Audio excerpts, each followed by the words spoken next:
Hillary Clinton appears to be building a comfortable lead over rival Donald Trump. Here's a look at some of the just-released polls today. You heard Carl mention these.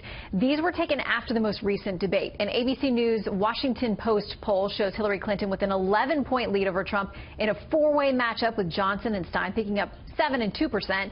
And an NBC Wall Street Journal poll shows a tighter gap, Trump trailing by 4 points behind Clinton, with Johnson and Stein at 5% and 2% respectively. Another obstacle for the Republican nominee are the large fractures within the GOP. Many congressional leaders now denouncing Trump.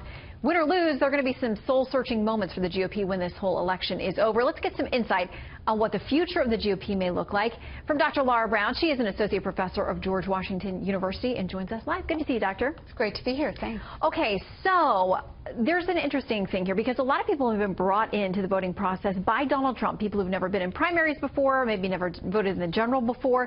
They've come on board. How, if there is a defeat here, does the GOP hold on to the good things that have happened, the new people that have been brought in for them?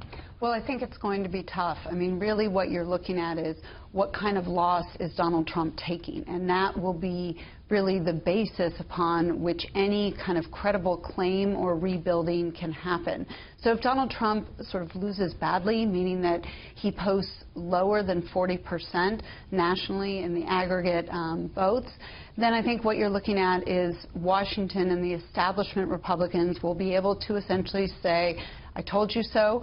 We need to have gone a different way. In fact, the 2013 Growth and Opportunity Report really suggested we should go a different way. Donald Trump was not a good experiment. On the other hand, if he ends up, with like 44, 45%, and Hillary Clinton ends up with 47 or 48, you see a very different conversation taking place, and that's where there is this problem.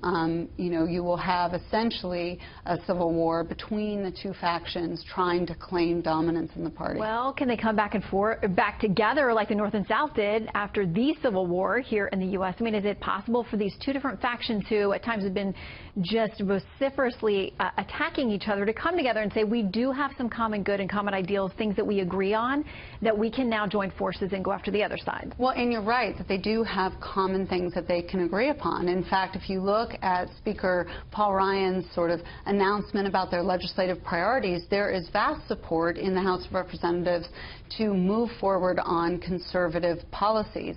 But whether or not, I think a lot of these people are going to come over and support that House agenda is going to be about whether Donald Trump loses graciously or not. You heard Vice Presidential nominee Mike Pence say that peaceful transition of power is incredibly important, and that, of course, they'll accept whatever result comes in. And that will be the cue to those supporters about what they should do. But all this chatter about the election being rigged, we've been hearing that for months. Yes. And it takes different formats. And if you're arguing it's rigged in the fact that the media doesn't give Donald Trump a fair shake, or they're too easy on Hillary Clinton for scandals that she has versus scandals he has, that connotation of rigged is different than suggesting your votes are not actually being counted at the ballot box.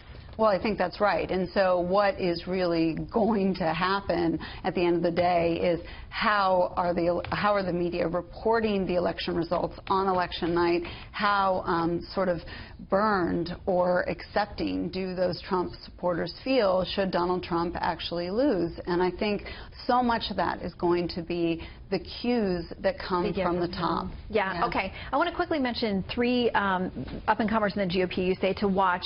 Mia Love, Congresswoman out of Utah, Tim Scott, a senator, and South Carolina Governor Nikki Haley. They're all very different. Yes. They all are minority backgrounds. They're different than the traditional years ago GOP face that a lot of folks would think they'd see. How important is it to develop them and bring them up through the party? And what kind of star power do you think they can add? Well, I think it's tremendously important. In fact, if you look at the individuals who were voted both into office in 2010 and 2014, there are incredible stars kind of all across the party, but many of them were not behind Donald Trump.